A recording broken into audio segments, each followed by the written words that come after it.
Новата влада на Зоран Заев, наместо да биде реформска, таа е антиреформска.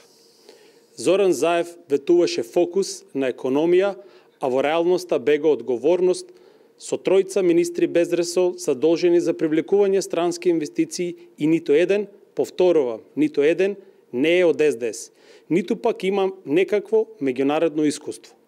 СДС не може да избега од одговорноста за реализација на ветувањата што ги даде за изборите.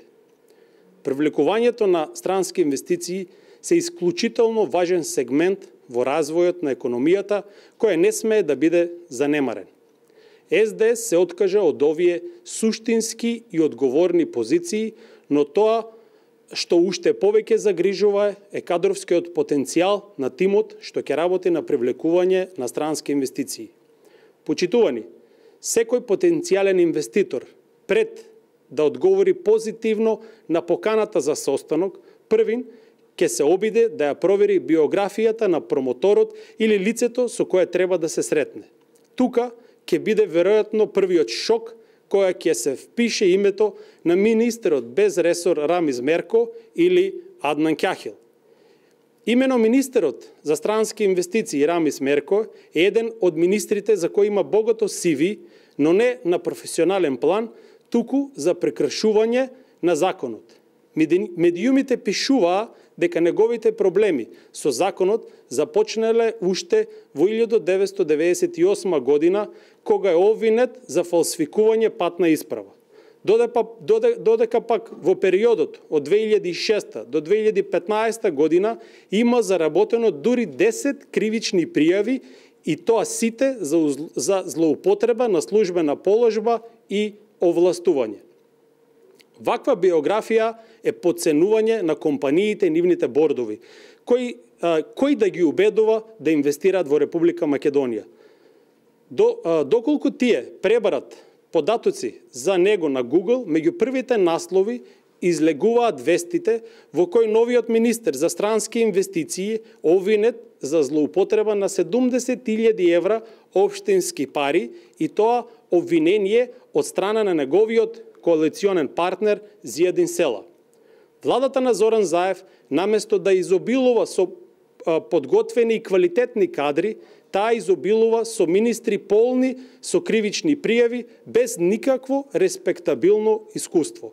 Почитувани граѓани, дали некој сериозен странски инвеститор од типот на Джонсон Контролс, Джонсон Мети, Дрексел Мајер или Кромберт и Шуберт ќе му верува на министерот Рамис Мерко со вакво CV во кое доминираат прекршување на законот и проневера на народни пари. За разлика од СДС, владата на ВМРО-ДПМН за привлекување на странски инвеститори постави искусни менаџери кои уживаат висок кредибилитет меѓу бизнис светот надвор од Македонија. Луѓе кои знаат како функционираат меѓународните пазари на капитал. Длабоко ќе се разочараме ако ги споредиме кадрите на ВМРО-ДПМН, Веле Самак, Виктор Мизо, Бил Павлевски, Джери Наумов и нивните биографии и кредибилитетот и углед кои го уживаат во светските познати компании и бордови со кадрите на СДС како Рамис Мерко, кои на своето конто имаат десетина кривични пријави.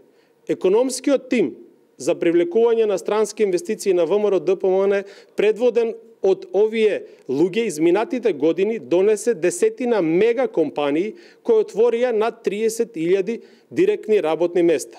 Им дадоа простор на домашните компании за развој и отварање на индиректни работни места.